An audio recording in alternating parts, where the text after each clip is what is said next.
అమ్మా మీ పేరమ్మా? నా పేరు స్వాతి అండి. ఏం చేస్తారు? నేను హౌస్ వైఫ్ అండి. ఏం చెప్తారు ఈ ప్రభుత్వం గురించి? మీ అభిప్రాయం ఏంటి అసలు? ప్రభుత్వం వచ్చినాక అంతా బాగానే ఉందండి. చదువుకునే పిల్లలకి లోకేష్ గారు ప్లేస్మెంట్లు కానీ అవి కనుక సమకూరుస్తున్నారు కదా, అంతా మంచిగానే ఉంది.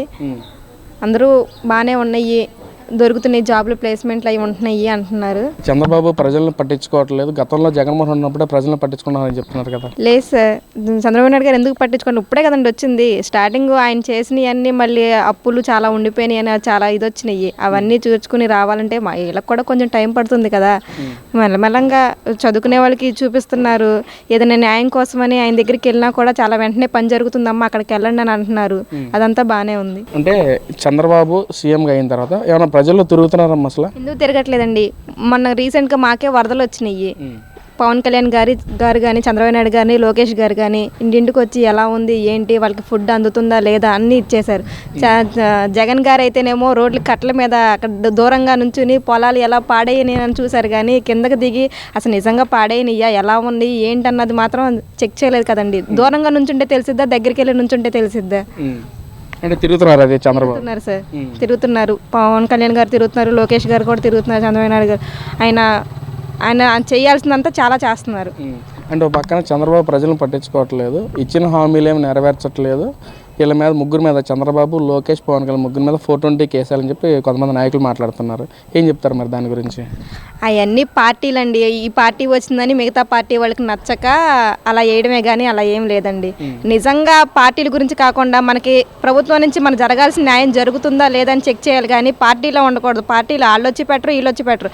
మనకు చేయాల్సింది, మనం ఓటు చేసి గెలిపించుకున్నామంటే మనకు న్యాయం చేశారా లేదా అది మాత్రం మనం చెక్ చేసుకోవాలి కదా. అంటే మీరు ఏదైతే ఓటు వేసే ముందు మాకు ఇలా చేస్తే బాగుంటుంది, మాకు ఈ పరిపాలన చేస్తే మాకు ప్రజలకు బాగుంటుంది అని చెప్పి మీరు ఓటేస్తారు. మీరు అనుకున్నట్లుగా చంద్రబాబు పనితీరు ఎలాగే ఉందా లేక విభిన్నంగా ఉందా? విభిన్నంగా ఏం లేదు సార్, బాగానే ఉంది. కానీ కొంచెం టైం పడుతుంది. కేంద్రం నుంచి నిధులు రావాలంటే ముందు చేసినవి కానీ అవన్నీ తీర్చుకుంటూ రావాలి కదా, కొంచెం టైం పడుతుంది.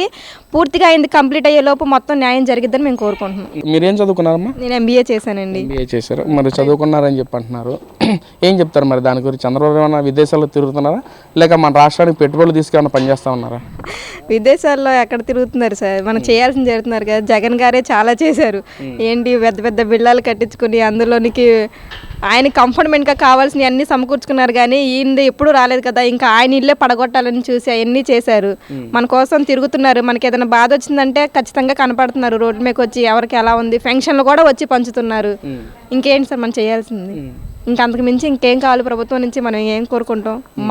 మనం ఓటేసి గెలిపించుకున్నందుకు మనకు న్యాయం జరిగిందా లేదా?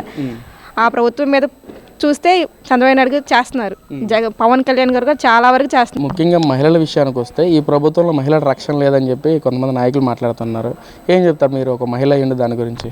ఎందుకు అదేంటి, పవన్ కళ్యాణ్ గారు వచ్చిన వెంటనే ఒక కేసు ఏదో జరిగింది, దానికి వెంటనే రియాక్ట్ అయ్యారు, వాళ్ళని అరెస్ట్ చేశారు, స్పాట్లోనే ఎన్కౌంటర్ చేయడం కూడా జరిగింది. ఆయన దాంట్లో ఇంకా రెచ్చిపోయారు, కానీ తిరగాలన్నా కూడా భయం వేసింది.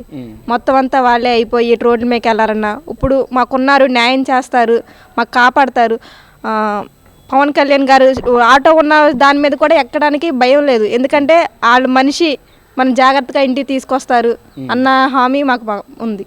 అంటే అమ్మ, యువతకి అసలు ఎలాంటి హామీలు చేస్తుంది ఈ ప్రభుత్వంలో?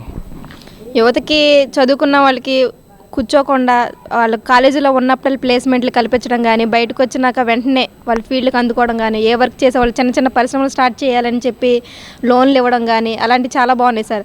లాస్ట్ ఇయర్ ప్రభుత్వంలో అయితే చాలా వరకు గంజాయి గురించే బాగా ఎక్కువ వినపడింది. పిల్లలు చెడిపోవడం కానీ, కాలేజీల్లోనే కూడా పట్టించుకునేవాళ్ళు కాదు. కాలేజీలో పిల్లలు కూడా చాలా వరకు ఆ గంజాయిలకి అడిక్ట్ అవ్వడము, స్మగ్లింగ్లు, ఈ చిన్న వాటికి కూడా దొంగతనాలు చేయడము ఇలాంటివి బాగా ఎక్కువైపోయినాయి సార్.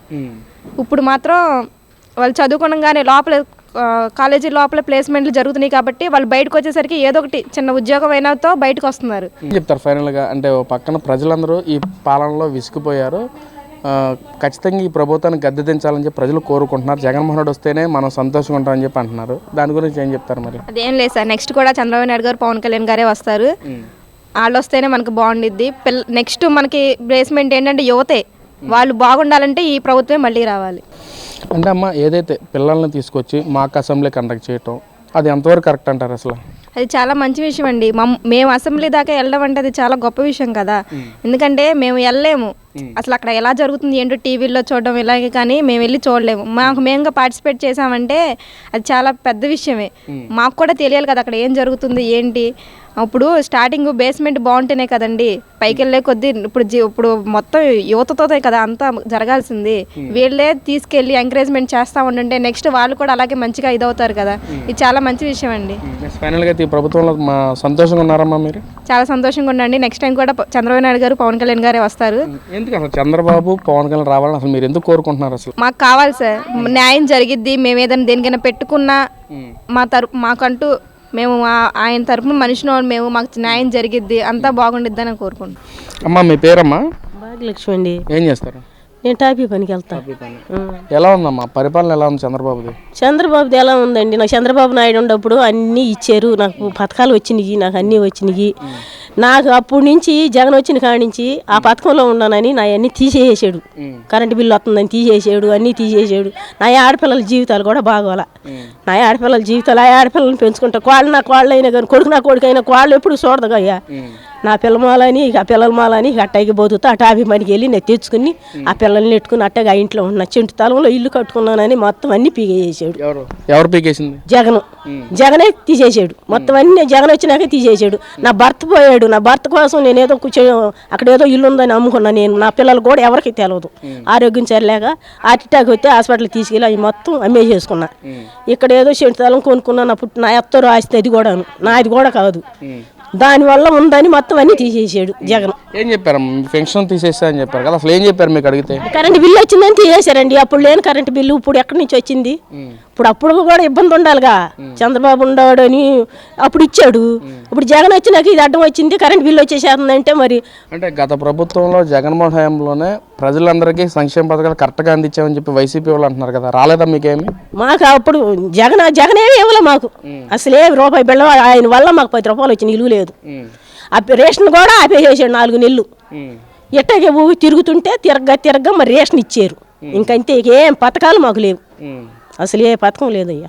మరి నమ్ముతున్నారా మరి చంద్రబాబు మీకు ఏదైతే కావాలో పెన్షన్ విషయంలో కానీ పథకాల విషయం కానీ చేస్తారని నమ్ముతున్నారా మీరు? నాకు నమ్ముతున్నాను. మరి ఆయన ఇస్తాడని ఎంత బాధపడేది. ఒకసారికి 10 సార్లు తిరుగుతున్నాను పనులు అనుకుని కూడా. నాకేమన్నా ఇప్పుడు వయసు అయిపోయింది కదా, నేను టాబ్లెట్ బీబీ టాబ్లెట్ వేసుకోవాలి, నాకు గుండు పోటు ఉంది, అన్నీ ఉండయి.